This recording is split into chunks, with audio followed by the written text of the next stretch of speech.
In this section we will talk about the laws established by Sir Isaac Newton for motion. Get ready. We experience forces every day and most of them are visible to us and easily demonstrated, such as pushing or pulling actions. Some forces are invisible to us, such as electromagnetism. Forces are essential throughout history of humankind in the development of its society through various technological advancement. Here we will talk about the laws established by Isaac Newton. Forces are vector quantities, which means it has both magnitude and direction. It is denoted by symbol F. Its units is called newtons, and 1 newton is equal to 1 kilogram meter per second squared. In the figure shown we see an object acted upon by different forces F1 to F4. This simplified as simply the sum of all forces, which we can do by summing the component of these vectors using Pythagorean theorem and tangent function to determine its direction. Isaac Newton came up with the 3 laws of motion. Now, these laws became a basis to determine the relation of acceleration, motion, and mass of the body. These laws are quite useful in determining the motion of systems. The first law of motion, also called the law of inertia, which can be stated that any body will remain at rest or in motion in a straight line with a constant velocity unless acted upon by an outside force. So a body like a particle remains at rest until it is changed by an external force. The second figure remains in motion unless it is stopped by a force or changes its direction. We note that for objects having greater mass, it would require greater amount of force to overcome its inertia in order to accelerate it, but once it starts to move it gets lighter. Similarly, it would require greater amount of force to stop an heavier object that is moving. The second law of motion is also called the law of force and acceleration, or sometimes called the law of momentum. It relates the proportionality of the force or net force is equal to the mass of the object times acceleration. In the figure we see that if that heavier objects would require more force in order to accelerate it.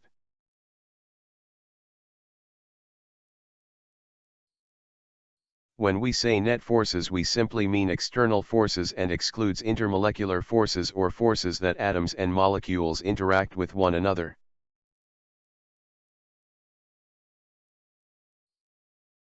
The third law is also called the law of action and reaction, which states that whenever a body exerts a force on a second body, the second body exerts a force back on the first that is equal in magnitude but opposite in direction. If we examine the swimmer in the figure, as he pushes the water backward, which we will call the action force, the water exerts an equal amount of force on the swimmer as the reaction force. So when you push an object exerting an action force, the object will exert the same amount of force to you as the reaction force. Let us look at the figure. If you ever have ridden a plane or car, you may have noticed this type of experience where you feel a sudden force as the vehicle moves from rest then disappears once it is now moving. In this case, let's say you are on a plane and as the plane takes off you feel being pushed backwards into the seat. The question is, why do you feel being pushed back into the seat of an airplane on takeoff? Let us try to explain this in terms of Newton's laws. The first law or law of inertia states that a body at rest will remain at rest unless acted upon by an external force. For this case you are that body who is at rest and the plane would be the source of external force. The plane would exert a force onto you, changing your state from at rest to motion. This happens instantaneously until you and the plane will move at the same acceleration where you would feel more comfortable, which can be calculated using Newton's second law. The amount of force exerted by the plane will be pushed back by an equal but opposite in direction by the body.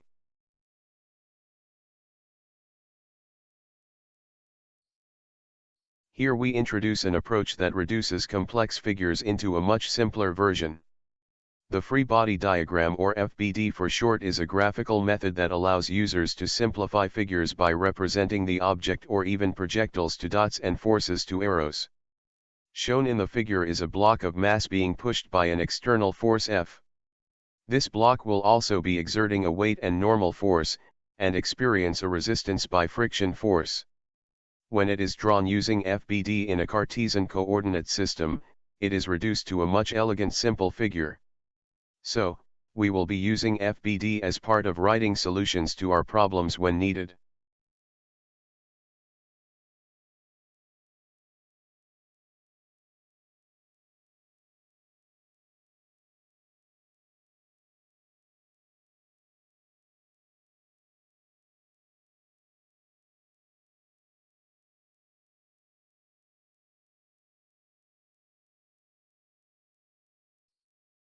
Let us look at some forces that is typically used in problems involving forces. Here are three most common forces that we will encounter in problem solving involving forces: the weight, normal forces, friction, and tension. Weight is defined to be the force of gravity acting on an object. So different location will allow changes of weight, such as scenario when you are on a different planet which will have a different gravitational acceleration than Earth. Then we can say weight is location dependent. Its formula is expressed as the weight equals or proportional to the mass times gravitational acceleration. Center of gravity and center of mass are some concept that is useful in placing the correct position of weight vectors. Center of gravity is the point where the force of gravity acts on the object, while center of mass is the point where the mass of the body is considered to be located. Usually the center of mass is also the location of center of gravity. Now let us look at objects with different symmetry and how does the center gravity affects its point of position.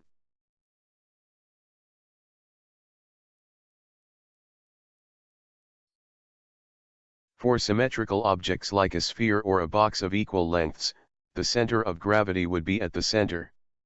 However, for objects that are non-symmetric, its center of gravity position varies depending on the arrangement of masses of that body.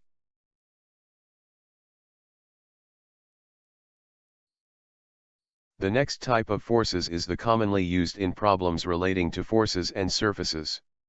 Normal force is the perpendicular force exerted by the surface to an object resting on it. So essential when you see a surface is being used in a problem, you will have normal forces as part of the forces involved in a problem. It's denoted by a symbol and shown in the figure is a block of mass resting on a table.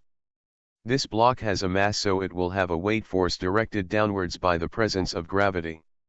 The block of mass is lying on a surface, thus the surface exerts a normal force which is perpendicular to the surface directed towards the block of mass. For this simple case, having a horizontal surface, the normal force is equal to the objecta Euro trademark S weight in magnitude but opposite in direction.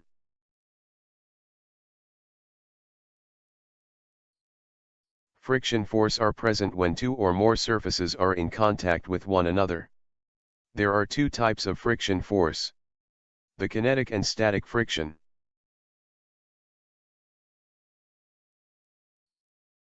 Kinetic friction is type of friction that is related to moving objects.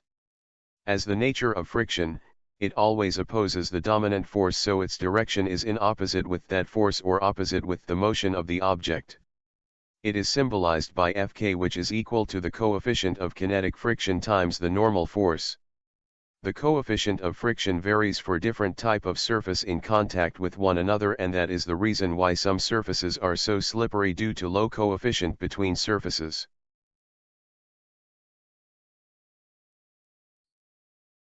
Static friction is type of friction that is related to objects at rest in contact with a surface. It also opposes the dominant force, so its direction is in opposite with that force. It is symbolized by Fs, which is equal to the coefficient of static friction times the normal force. Similarly, the coefficient of friction varies for different type of surface in contact with one another.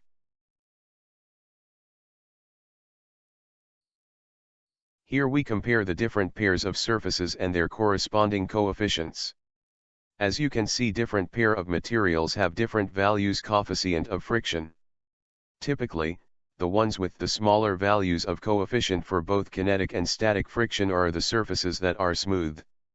We also observed that the coefficients for the static friction is typically greater than that of the kinetic friction.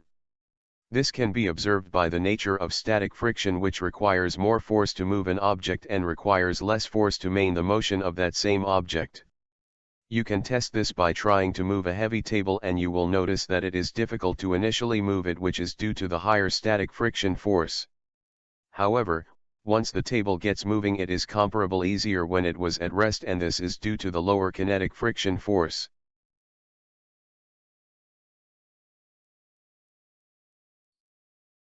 Now, considering this scenario, a rectangular block with mass of 2 kg, width of 4 m and length of 8 m sliding on a surface with constant velocity. Which position would produce greater kinetic friction and why? As we examine the formula for kinetic friction force, we see that it is independent of the surface area but on the type of surface and the amount of normal force. For this case it has the same mass, so the normal force would be the same and the same type of object interacting with the same type of surface.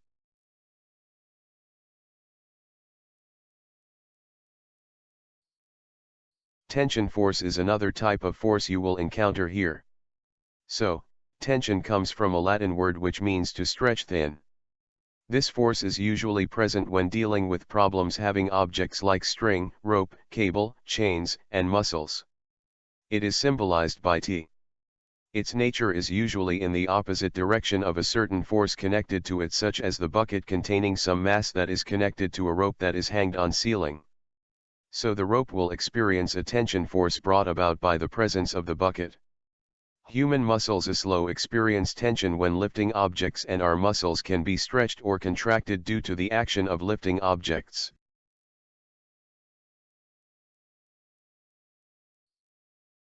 Forces are not produced by the same type of phenomena.